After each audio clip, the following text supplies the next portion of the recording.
Hey everybody, this is Defense Mechanism, and I wanted to do another save file walkthrough video. This is for the song Don't Stop, which was my submission for the Chiptunes Equals Win Volume 6 album. I was pretty excited about making this song, and there are what I think are some pretty cool things that might be interesting to other people. So let's take a look. I'm going to start just at the very kind of beginning of this, looking at this phrase. For some reason, there's a different chain here. Version 8 will deduplicate your chains when you clean song data. So I don't know. Let's just do this really quick and see what happens. I presume that it will remove that duplicate chain. So we can actually test this in action and see if it works. There's a lot of song data here, so it's no surprise. It says that I worked 90 hours. I don't know if that's actually true, but that'd be crazy if it was. I don't have no idea how much time I spent on this song, but it was a while. Okay, so we did get a duplicate phrase free. Oh, cool. It works. So basically all I have in this phrase is just set the groove to default. This is just kind of for me. The groove 0 is always loaded by default, which here this is 9. I'll come back to that in a little bit. And then our tempo, which I think here is 195. So this is hex for 195. And that just initializes the tempo and the groove, so that, like, if say I'm in the middle of the song working somewhere and I change the groove and then I want to start it over from the beginning, or something else was loaded up and I load up the song and I want to make sure, it's just kind of a fail-safe way to set everything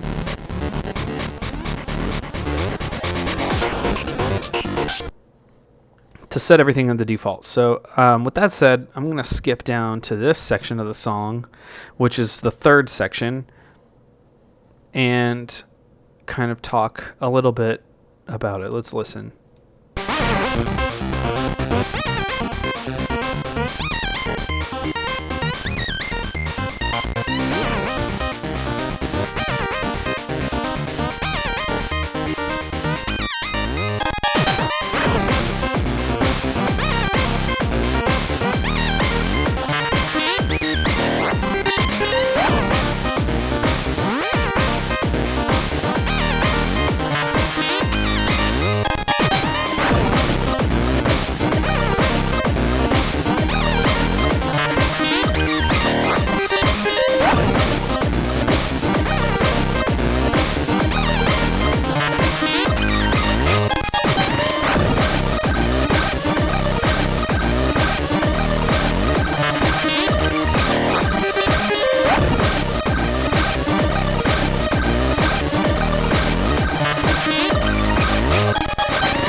Okay, so that is a lot of fun. It's my favorite part of this song.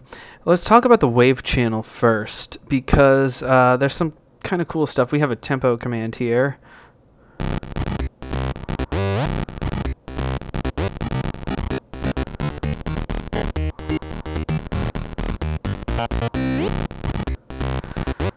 So this is kind of like our, we're getting back into this slowly. You can see there's some E commands. There's a whole lot of F commands.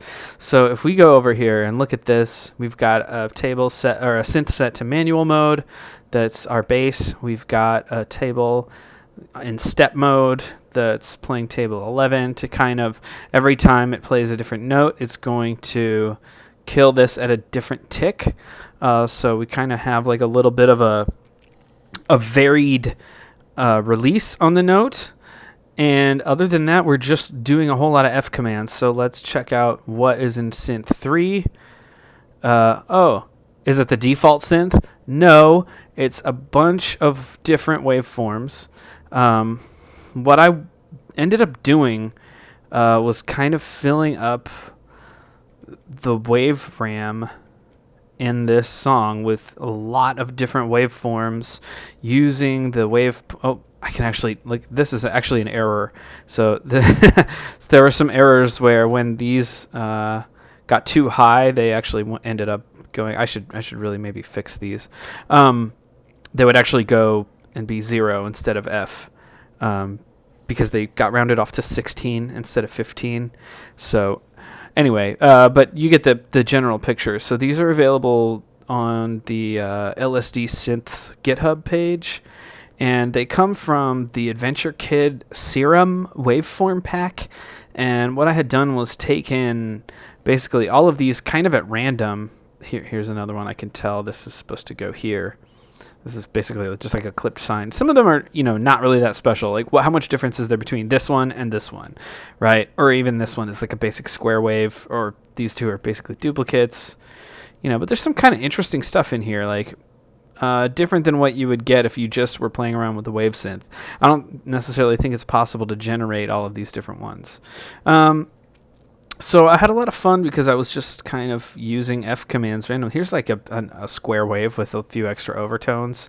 Here's like what looks like to be a very smooth kind of 2-octave, almost organ-like waveform.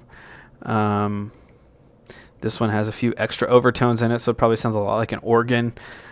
These are kind of sawtooths with extra. A lot of cool stuff in there. So what I ended up kind of defaulting to was this really kind of awesome bass sound, which was this waveform, which probably occurred like later, and then I kind of made it like this. Like, I boosted the volume on it. You can imagine this one as like this waveform, but with some limiting on it. But I just did that manually, and I don't know that we had a limit in the wave synth at that time. So like all of these synths, 90A, B, C, D, E, and F. This one I think might be an actual wave synth, because that looks like it was an actual wave synth. But all the rest of them, starting from probably 30. Oh no, even 20 has some. 20. So 20 all the way through E have these custom waveforms in here. And you can, by the way, download the save file and check it out for yourself. So I used a wave patching tool that was included with the Wave Cruncher, but now I would recommend using the patcher from LibLSDJ. There's a wavetable import tool. I can do a tutorial on that like another time probably. Now that I have this set up, it's probably going to be easier for me to do tutorials like that. But there is a blog article about how to use those things. Anyway, you can also download the save file from my website and play around with it yourself. So I was kind of just playing around with the different waveforms and hit upon this kind of, I don't remember where it starts. Yeah, I think it's here.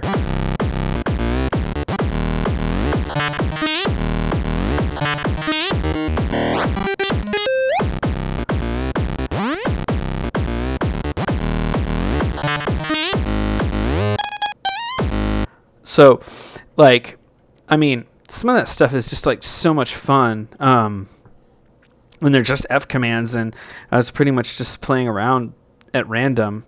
One thing I hope you can notice, because I'm pretty sure, let me check it out, but I'm pretty sure this is on just a regular old groove, just the default.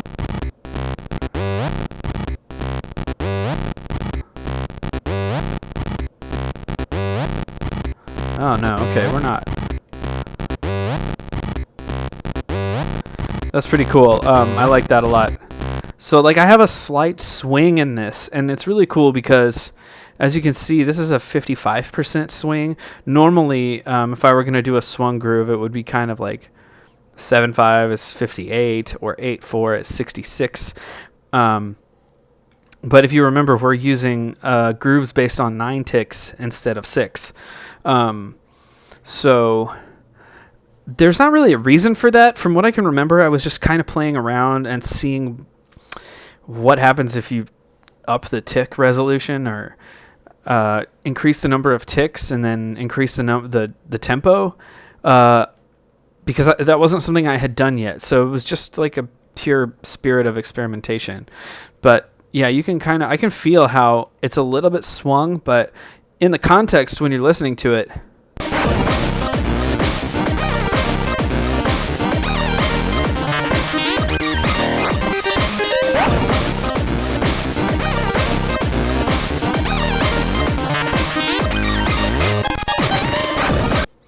it's not really, it doesn't feel like a swung beat. It just kind of, there's like a little extra groove there. And this is obviously before I had my like groove numbering system, which I've talked about before in the blog. But it's essentially like previously groove 7 would be 7 ticks to kind of keep things straight. Even though like a 7-tick groove isn't like a thing I would normally use.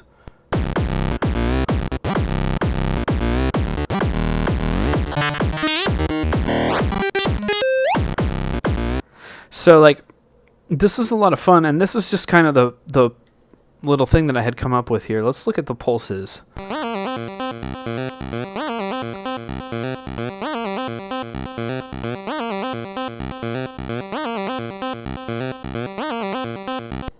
I mean, that's basically it. There's not much happening here, you know. This is just a really straightforward kind of just using some L commands, some different pulse duty cycles. These kind of are like little echo commands.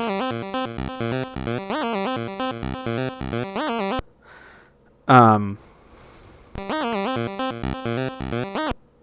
think this table is like a little pitch bend to kind of bend upwards. And that's kind of it.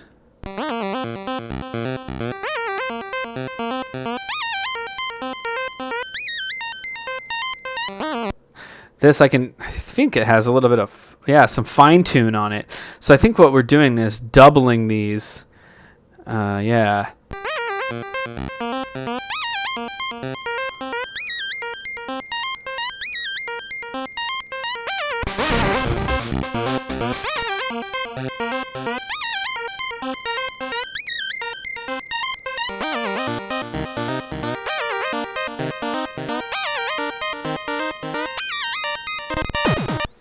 So they get some harmony here because we've got a different.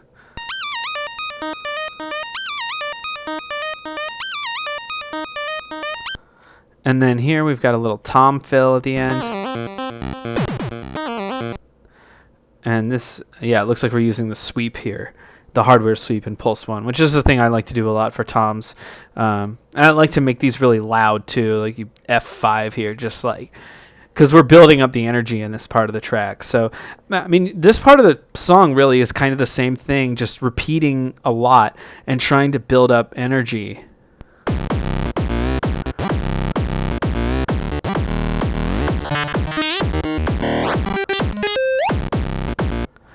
And this, let's see what's happening in the noise channel.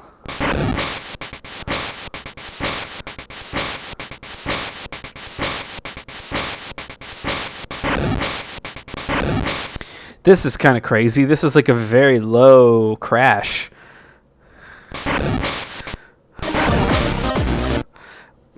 I'll be honest with you, that's not something I would normally write, so that's kind of interesting to me.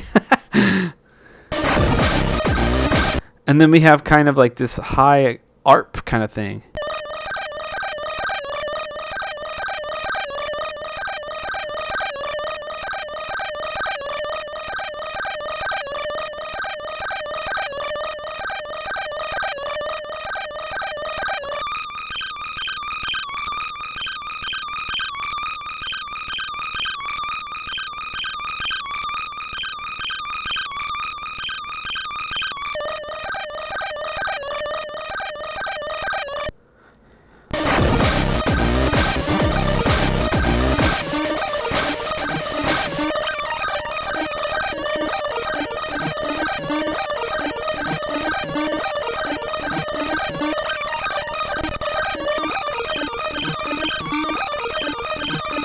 It almost sounds like it's in a different key. And then when you put the bass note under it, it makes it, you know, it gives it that minor key, you know, the root of the minor key.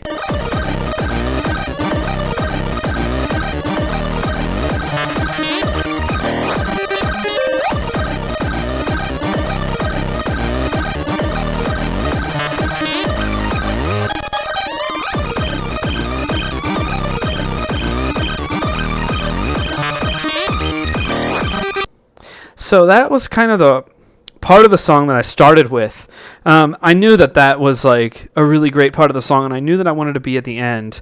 So then it was just a matter of trying to work up to that from something else. And then I kind of had the idea, like, what if I used the 1-5-6-4 chord progression, which is a really common chord progression that you probably heard everywhere. And I kind of was like, what if I like did my take on it or whatever?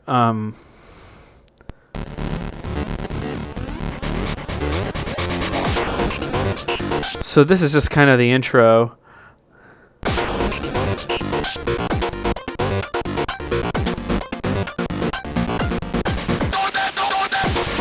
There's that little sample, and then it kind of repeats just that little intro.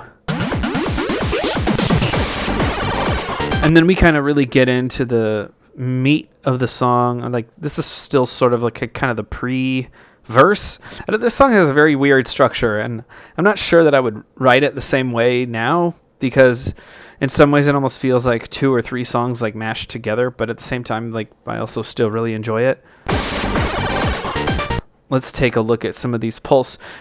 Here was the thing I wanted to do. This was new at the time. Doing ARPs with pitch bends. We used to not be able to do this in version 4. These commands were...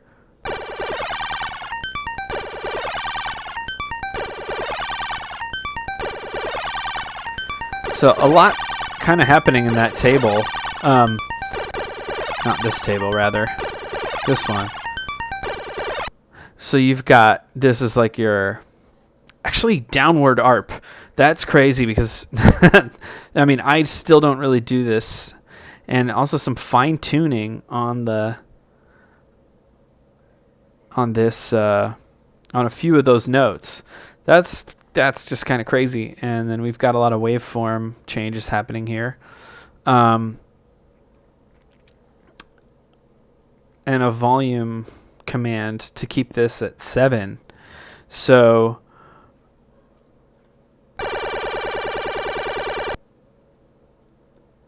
so what happens is, like, since we're at 9, a 9-tick groove, these, and we're at a tempo 195, these ARPs like play super quickly. So let's see, I think this is probably the same. Yeah, and then it just kind of gives it that like chorusing effect because both of these are playing at the same time. And there's also these are an octave lower.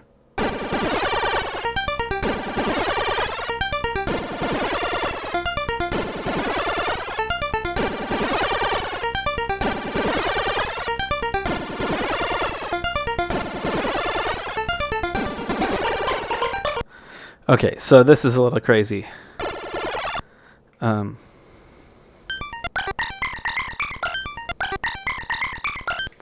I mean, that lead is like it's kind of, there's kind of a lot going on there. So we've got this alternating octave thing and a really kind of high intensity V command, giving this, and also panning back and forth at a pretty rapid rate.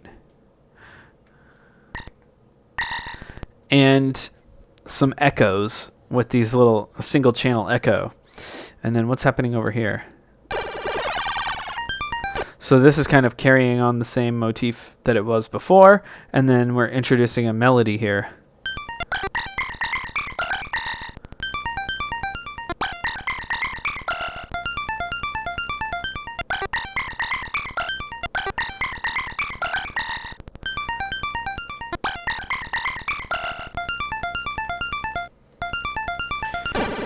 So we start on the minor 6 chord, or I guess you could call it the minor 1, really, because this is kind of the key that it's in. And then we go to what would be the 4 chord if it was in the relative major. What key are we in? I'm not even sure. Oops, sorry. I think it looks like G minor.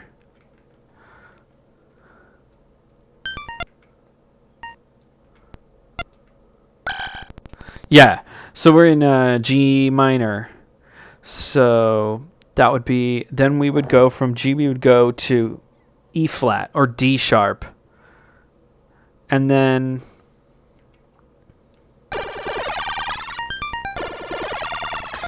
to B flat, which has an F as the fifth. So this chord is inverted. This is a little music theory talk for those of us who are curious. It kind of makes me wish I could put a piano keyboard on the screen and just sort of play these out. But at any rate, this is sort of like a how do I explain this? It's like a 6-4-1-5 in the key of B flat. So we start on the G, then we go to E flat, then we go to B flat, then we go to F.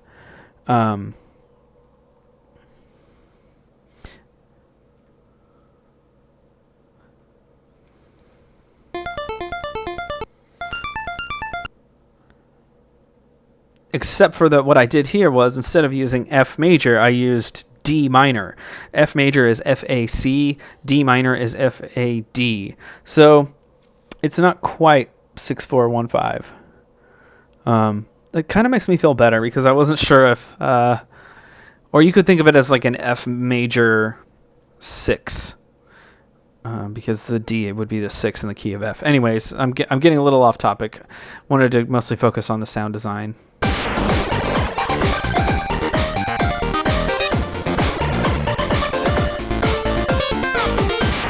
Okay, so here, instead of just doing these little ARP throws, now we're adding a counter melody, basically.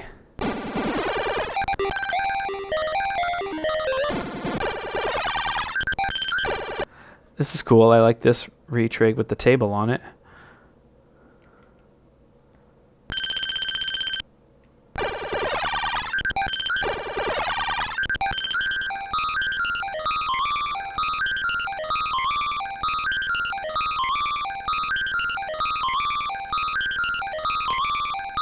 Some waveform alternation, really high V command, a lot of E commands over here doing some echoes.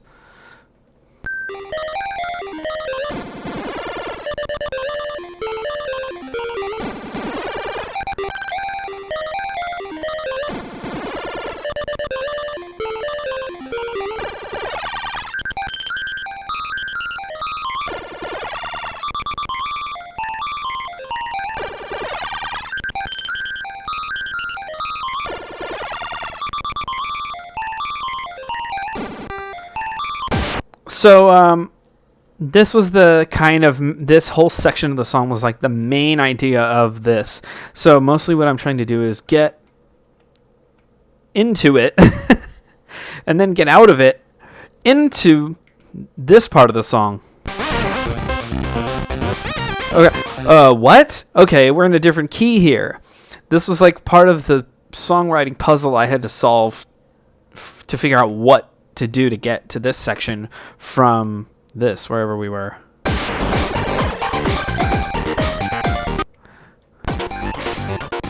So I repeated it again, which is, it's fine.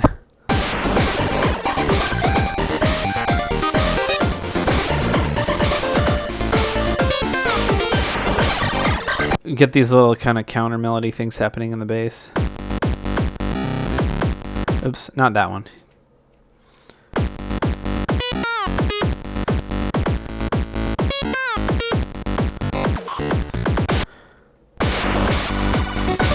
And then this is kind of like instead of using the G minor, I pivoted and I did some mode mixture and used a G major 7. This is like something that happens in all of my songs pretty much.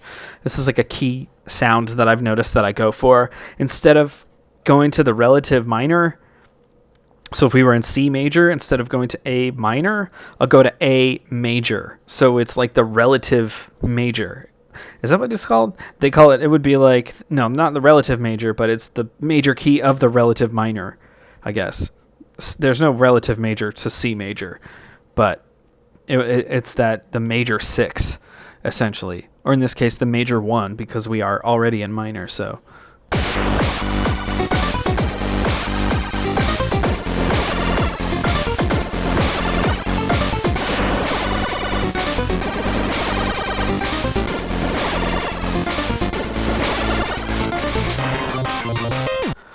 So this part was fun.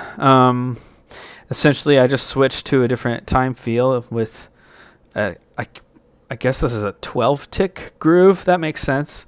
To kind of go into a 6/8 feel or maybe a 12/8 feel.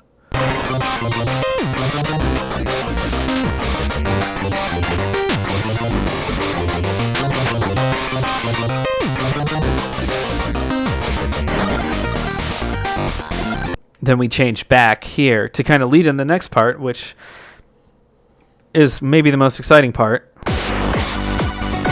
Oh, well, we have already changed our grooves and stuff, so let's just play it. Oops. Oh no, everything's messed up now. This is what happens when you have a lot of groove changes in your songs, I've noticed. Where are we?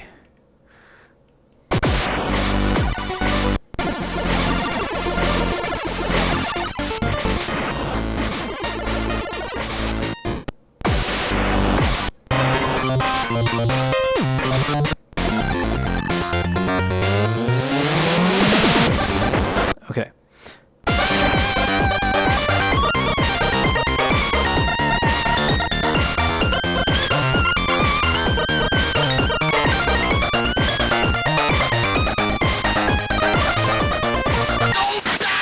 The titular don't stop. Okay, so let's take a look at this.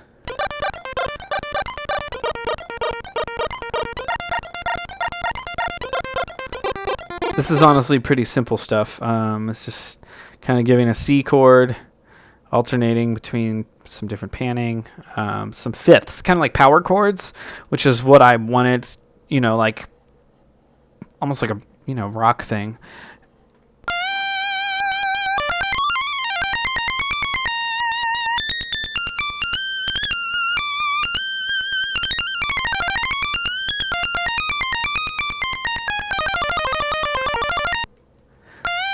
So that's that, and truthfully, so I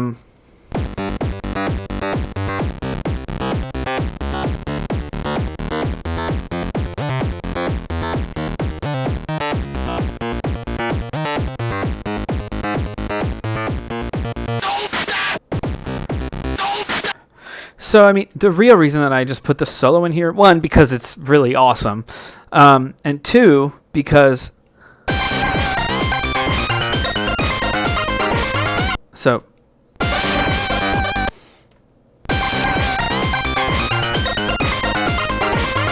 like there's a key change there.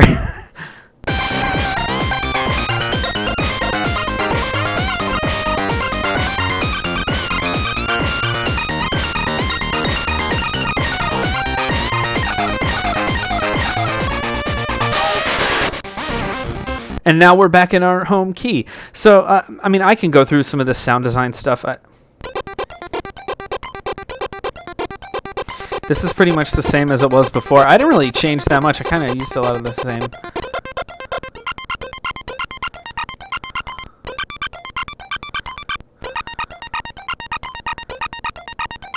One thing you can see here is that I have the transpose off.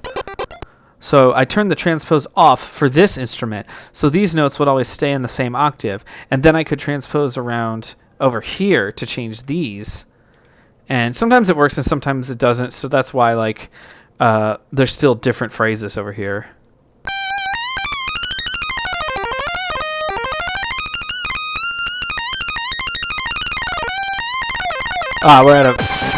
We're at a faster tempo now. This instrument I basically blatantly ripped off of Danimal Canon. So, wait, is this it? Yeah, I think so. Or it's at least very similar to what he uses. He explains it in a TED Talk where he starts with this, and then he's got this little accent on it, and then changes to this. So that's kind of my inspiration for this instrument. One nice thing too, I forget why. I think it was just because I was writing the solo and wanted to maybe condense everything, but we at first, we started off at 195, but when you divide like 195 by 9, I don't know exactly if the math works out, but it basically does to be able to put us here at a 6-tick groove at 130 or something like that. So I was able to keep the same time feel, the same actual BPM when you hear it, but the different tempo in LSDJ, even though the result of the beats per minute is actually the same. One thing was because of that, like, because these kick tables are based on, this 9 ticks, I remember thinking like that I had to change my kick because I needed a 6-tick kick. Even still, this maybe isn't quite how I would tune a kick now, so I might. It's not bad, but my normal kick table is something like oops.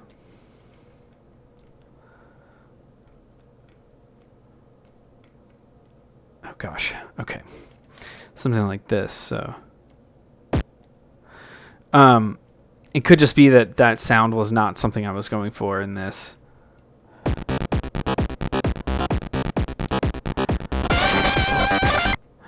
Oh, I wonder why. Let's put it back down to 130. I don't know if everything's at the right groove here. Yeah, probably not. One disadvantage is like, you have to, what is this, 7 or something? No. Yeah. I need an M command here, so I can't put a G command here, but I'll put that one back.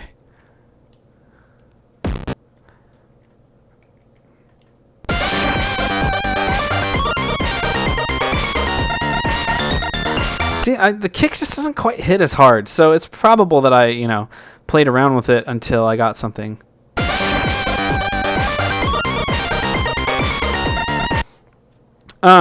So yeah, I don't know. I think that covers most of it. I mostly wanted to show off the wave file, the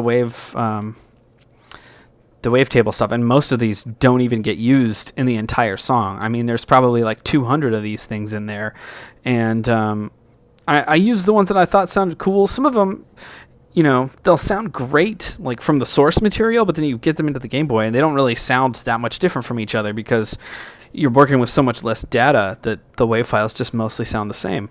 But it was a useful exercise for me, and you might find something useful out of it too if you decide to go take a look. So I hope you like it. I hope you like the song. I'll paste some links in the description. I always say this and then I forget what they are, but I think I've gotten everything so far. So if you have any questions, let me know. If there's any more tutorials you'd like to see, let me know. And I hope you enjoyed. Thanks for watching.